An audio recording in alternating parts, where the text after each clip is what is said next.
Hello weavers, ഞാൻ ഇന്ന് വന്നിരിക്കുന്ന ഇഡ്ഡലിയുടെയും ദോശയുടെയും കഴിക്കാൻ പറ്റിയ നല്ലൊരു ഉള്ളി ചട്നിയുടെ റെസിപ്പി ആയിട്ടാണ്.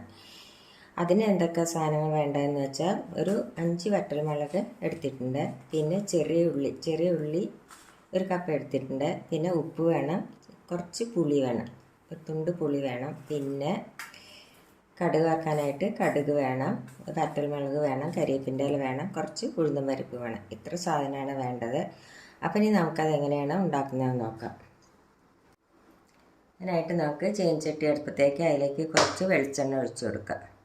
ഇത് ചെറിയ ഉള്ളിക്ക് പകരം വലിയ ഉള്ളി കൊണ്ട് ഉണ്ടാക്കിയാൽ നല്ലതാണ്, പക്ഷേ കൂടുതൽ നല്ലത് ചെറിയ ഉള്ളി കൊണ്ട് ഉണ്ടാക്കുന്നതാണ്. എണ്ണ ഒന്ന് ചൂടാവട്ടെ, അതിലേക്ക് നമുക്ക് ഈ വറ്റൽമുളക് ഇട്ട് കൊടുക്കാം.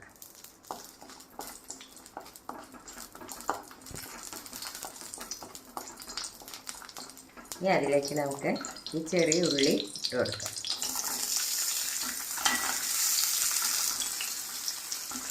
ഉപ്പ് ഇട്ട് കൊടുക്കാം. ഇതൊന്ന് വഴറ്റി വെക്കട്ടെ. ഇപ്പോൾ ഉള്ളിയെല്ലാം നല്ലപോലെ വഴന്ന് കഴിഞ്ഞ് അതിലേക്ക് നമുക്ക് ഈ പുളി ഇട്ട് കൊടുക്കാം. ഇനി നമുക്ക് ഗ്യാസ് ഓഫ് ചെയ്യാം. എന്നിട്ട് ഇത് തണുത്തിട്ട് നമുക്ക് മിക്സിയിലിട്ടിട്ട് അരച്ചെടുക്കാം. അപ്പോൾ ഇത് നമ്മൾ ഉള്ളിയെല്ലാം വഴറ്റിയെടുത്ത് തണുത്ത് കഴിഞ്ഞ് ഇനി ഇത് നമുക്കൊരു മിക്സിയുടെ ജാറിലിട്ടിട്ട് അരച്ചെടുക്കാം. അതിന് മുമ്പ് നിങ്ങൾക്ക് എൻ്റെ വീഡിയോ ഇഷ്ടപ്പെടുകയാണെങ്കിൽ ഒന്ന് ലൈക്ക് ചെയ്യാനും ഷെയർ ചെയ്യാനും സബ്സ്ക്രൈബ് ചെയ്യാനും മറക്കരുത്. ഇതിലേക്ക് കുറച്ച് വെള്ളം ഒഴിച്ച് കൊടുക്കാം. എന്നിട്ട് ഞാൻ അതൊന്ന് അരച്ചെടുക്കട്ടെ.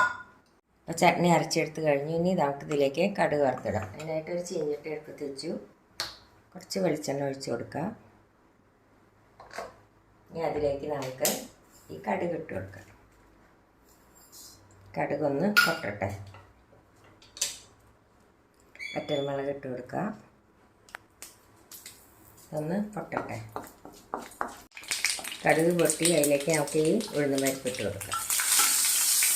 ഒന്ന് കളർ മാറി